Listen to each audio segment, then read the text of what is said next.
Le mercato espagnol s'est encore accéléré ces dernières 48 heures. Tour d'horizon entre grande manœuvre madrilène et tension interne à Barcelone.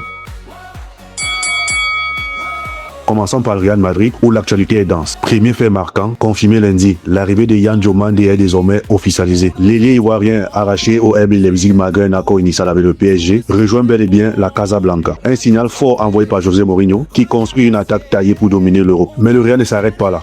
Selon Sky Sport Allemagne, le club a envoyé une contre-offre de prolongation à Vinicius Junior dans un dossier qui traîne depuis des mois. Objectif affiché, sécuriser le Brésilien avant qu'Arsenal ne passe à l'attaque, les Gunners étant prêts, eux aussi, à dégainer une offre. Sur le plan défensif, le nom de Rodri continue de circuler avec insistance du côté des Val de Bebas. Une piste toujours suivie de près, alors que Manchester City chercherait déjà, en interne, un potentiel remplaçant. Rien d'officiel, mais le signal est révélateur. Et au niveau départ, la Casablanca a frappé vite. Gonzalo Garcia a été officiellement vendu à Fulham jeudi soir. Une opération qui a même été combinée à celle de César Palacios pour un montant total avoisinant les 50 millions d'euros selon la presse espagnole. Mais le Real n'a pas laissé de vide dans son secteur offensif. Le même jour, le club a officialisé l'arrivée de Carlos Espí, jeune attaquant de 21 ans en provenance de Levante, où il a inscrit 11 buts la saison passée et a été élu meilleur jeune espoir du championnat. La Maison Blanche a activé sa clause libératoire fixée à 25 millions d'euros, devançant plusieurs prétendants venus de Premier League. Signe de confiance immédiat accordé par José Mourinho, Carlos Espí figure déjà dans le groupe convoqué pour le match amical face à la Fiorentina, à peine un jour après l'officialisation de son transfert.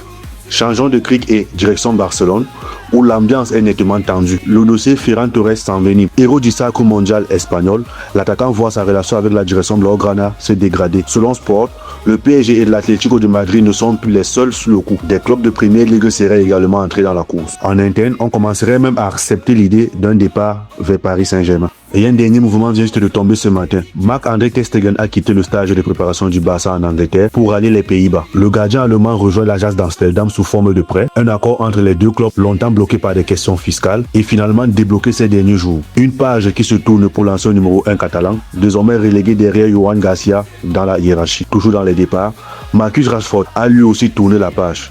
L'Anglais, prêté une saison par Manchester United, a publié un message d'adieu sur les réseaux sociaux après la décision du Barça de ne pas lever son option d'achat. Pourtant auteur d'une saison solide, avec 14 buts et 14 passes décisives, il n'aura pas suffi à convaincre la direction qui a préféré investir sur Anthony Gordon et Karim Adeyemi. Pour finir, un dossier à suivre de près, celui de João Cancelo, le latéral portugais, sous contrat avec Al Hilal, ne s'est pas présenté à la reprise de préparation du club saoudien en Autriche. Il s'entraîne actuellement seul au Portugal en attendant que sa situation soit régularisée avec le FC Barcelone, où il espère revenir de manière définitive après son prêt réussi la saison passée. En résumé, un Real de Madrid qui structure son effectif autour de Mourinho avec ambition de fermeté et un Barça qui, à l'inverse, doit gérer une situation interne plus délicate avec l'un de ses symboles les plus récents. Deux dynamiques opposées à quelques semaines de la reprise. Abonnez-vous à GN Foot pour suivre l'évolution de ces dossiers.